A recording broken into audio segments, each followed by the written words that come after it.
Mm. Very nice.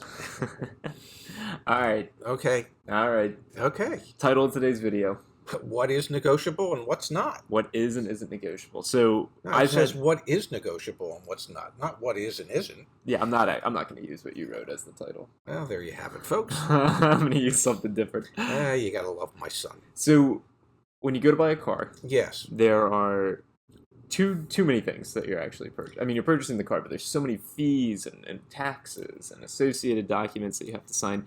And so what we wanted to do today is actually break down. You've got a list of 15, so bear with us, stick to the video. I'll go fast.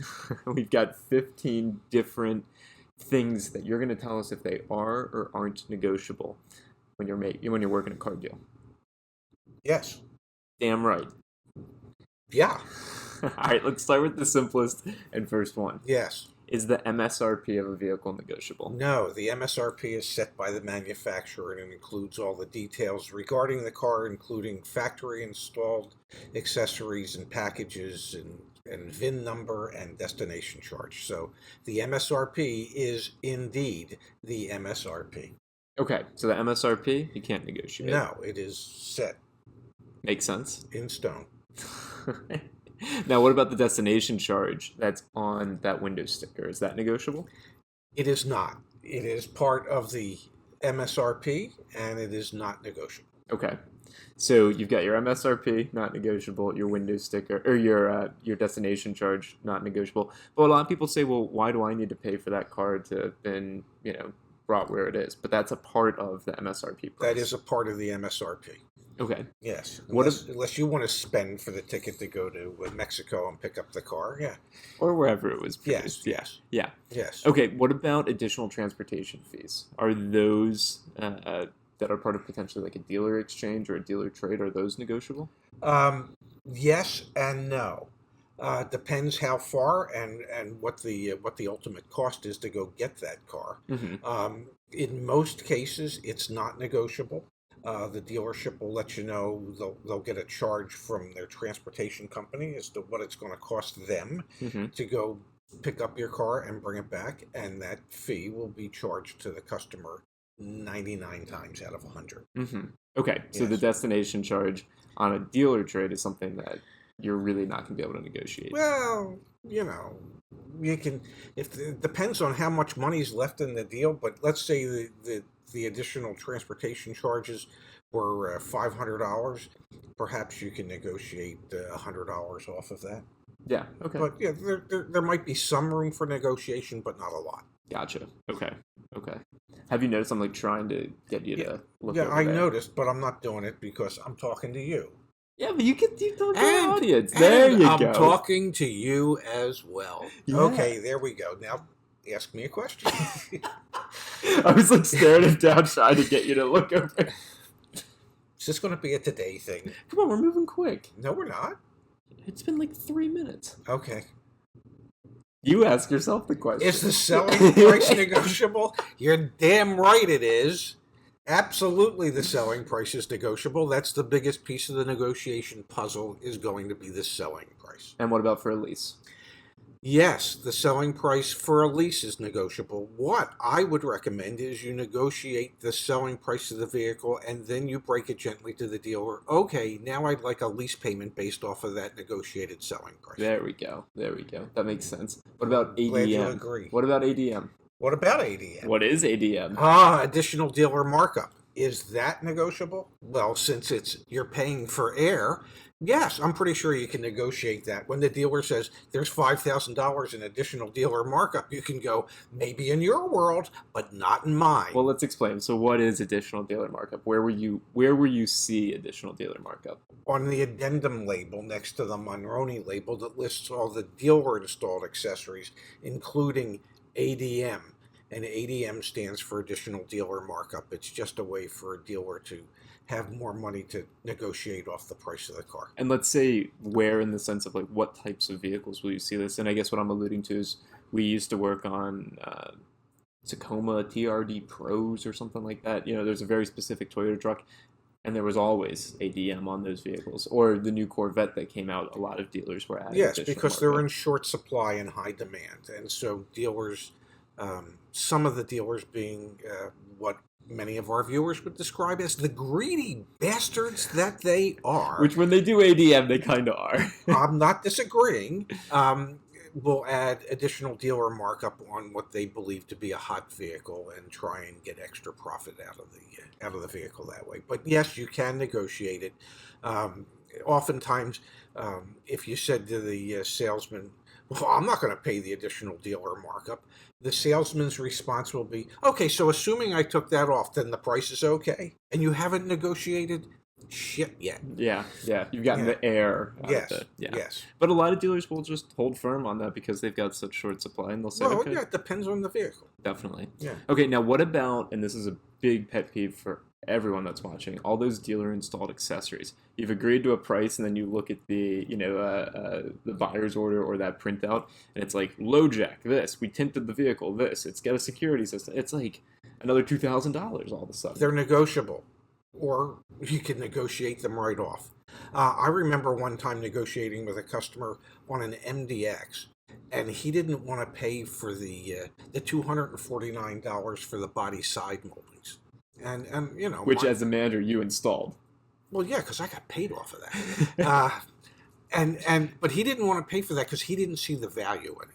So we agreed that he would pay $125, and that if at any point in his ownership that somebody opened a car door and it hit one of the body side moldings instead of putting a dent in his car, that he would come back and pay me the other $124 that he owed me. So yes, You're funny. everything's negotiable when it comes to dealer installed accessories. And one of the things you've told me that I think would be really valuable to share here is that dealers don't expect every single vehicle that has these accessories to actually sell with the full price of what the accessory is listed as. Well, truth is that when you start negotiating the car deal, you should negotiate the car deal based on the MSRP plus the dealer installed accessories. Which they don't really even tell you, though, until the end. Well, they do, because there's an addendum label next to the window sticker. So that's the price that you want to start negotiating from, so that way the dealer installed accessories are not a surprise at the end. But you've explained to me that dealers don't expect every single vehicle. No, not at all. Yeah, so there's this expectation that they are prepared to eat the cost of most of them if need be. Exactly, and I think that's what's really worth hammering home. Okay, get the hammer. Doc fees. Doc fees or processing fees, those could be negotiable, but they will always appear on the buyer's order. So what I mean by that is if the doc fee is $249, you might be able to talk the dealer into discounting the car an additional $249 so you don't feel like you're paying that doc fee. But it will remain itemized on the buyer's order as everyone pays the doc fees. And as you always like to say, doc fees represent... It's an additional dealer profit center. Shh, don't tell anybody. But it really is. I mean, it's just... No, it is. It's absolutely is. Yeah. And the worst part, the sales managers and the salespeople, that's not part of their commissionable gross profit. Which, actually, it's really important, I think, that you mention that, because... Good morning, everyone. Stanley Steamer is here. I'll do some They editing. are clean. There you have it. The joys of living in a... Repeat. Good morning, everyone. Stanley. There you have it, folks. This is really a professional studio in which Zach and I are shooting, and we just pay people to interrupt us. Wet and damp. I love it. Yes, be careful. Everything is wet and damp, and so will your ass be when you slip and fall on it. All right, we'll see if we leave that in or we edit it out. Okay, so then we've got another fee, the next fee that we want to talk about. Number 9 of our list of 15 that you put together. Let's go. Speed it up. State county taxes. Yep. Are those going to be negotiable? Absolutely not. Those are state, county, and city taxes, and I don't know. You can try and negotiate with the state, the county, and the city, but usually they're not doing that with you. Same thing goes then, I assume, for title and registration fees? They're not negotiable. They're set up by the state. Electronic filing fees. Now, those can be negotiable, I'd imagine. Not really. Really? Unless they're severely marked up, but typically they're a small fee, maybe $20 or whatever it is, and no, they're not normally negotiable. And I guess the one question back to title and registration that ties in with electric filing is, could a dealer in theory mark up the title and registration? Like, if you did it directly through the county, it would be $20 and $100, but then they're marking it up to $100 and $200?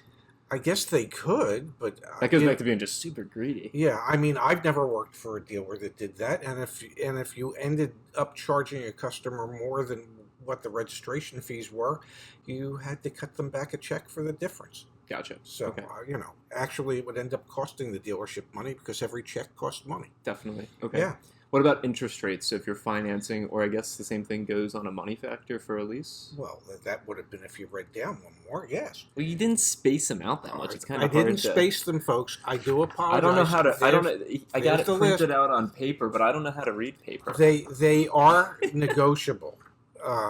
Now, if they're specialized rate on the financing, like the 0% or the 0.9, well, those come directly from the captive lender, and they're not negotiable. Yeah. And they are, don't forget, based on your past credit history, so you have to have excellent credit to qualify for those. But rates do tend to be negotiable. So you can ask, is this the buy rate? And or you could say to the finance guy or gal, is this the best rate that was available, or is this the rate that the bank offered me? Yeah. And they would hopefully answer you honestly and openly. Knock on veneers. All right. Now, what about the credit tiers? Because when you go to get your credit run and you're looking for these financing options, there's tier 1, tier 2, or tier 3. If you're tier 3, can you get up to tier 2? Sometimes. Is that negotiable? Sometimes. Okay. And why I say sometimes and what it depends on your past credit history with that particular lender. If you've always paid that lender well, then there's a certain amount of loyalty that lender will extend to you. And even though you might qualify for tier 3, they might be willing to move you up to tier 2 because you've always paid them well. So there is some room for negotiation when it comes to that, and that depends on on your past credit history with that lender and the relationship that the finance and insurance guy or gal has with the bank. And sometimes just a higher credit score through one of the other credit scoring agencies would be enough to get you what we would call in the business a tier bump. Oh, so it's a thing. It's got a name, so it's a thing. A tier bump, yes. It's almost like a dance, a tier bump. Not that you're going to cry. Yeah. All right, and then the last one, number Yes. 15 on our list of Yes. what is negotiable and what's not. Products sold in the F&I office, the finance and insurance office. Everything sold in the finance and insurance office is negotiable. Now, I will tell you that having just said that, every finance and insurance guy that I know now hates my guts. But that's okay. You need to know that it's negotiable. And, finance and insurance people are just like salespeople. They have goals that they're trying to hit for the month so that they can improve how much their commission structure might be. So if they need to sell one more warranty to get to a threshold to increase their commission, well, what's to say that they wouldn't negotiate the price of that warranty down to next to nothing so that they can qualify? So, yes, all the products sold in finance and insurance when you're finishing up your paperwork are negotiable. Nice. Yeah. You know what's not negotiable? Gloria interrupting our video today. That was not negotiable, but entirely unexpected. All right, so I think we should end on a slightly different note than we usually do. Which is? I think you should show the people your watch, because that's a good looking watch, man. That's a Can good you get looking it up watch. there? What do you folks think of that? That's pretty. Get a little Yeah. closer, a little closer. Oh my! Ooh! What do you think? Yeah, I have a thing for watches. I can't help myself. Yeah. We all have addictions. I'm addicted to watches. Are you really? Yeah, absolutely. Yeah, it's my take on time, buddy. There you go. Yeah. All right. Well, thanks, Dad, for running through these.